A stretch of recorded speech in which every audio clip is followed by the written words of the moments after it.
Musika bulegoarentzako oso urrats garrantzitsua izan da, gaur sinatu dugun hitzarmen hau. Izan ere, generaman denbora bat identifikatu genuela, behar genituela Euskal Herrian aliatu berriak, gure formakuntza eskaintzan aurrera pausu bat emateko. Hitzarmen honek, elkarlan honek eramango gaituela beste fase batera eta beste eskaintza batera.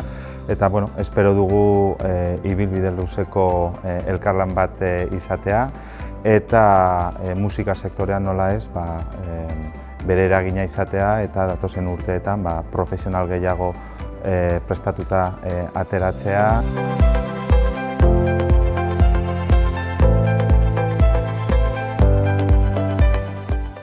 Mondragon Unibertsitateko Humanidade eta Hezkuntza Zientzien Fakultatearentzat musika bulegoarekin sinatutako hitzarmen hau oso garrantzitsua da, izan be musika bulegoa agente importante da kultur eta sormen industrien mundu horretan. Horrek aukera emoten dozku gure ikasleak testuinguru realetan egoteko, proiektu desberdinak garatzeko eta aldi berean fakultate bezala musika bulegoarekin batera sektoreko profesionalek dituzten beharrei hurbiletik erantzuteko aukera bat ere bada.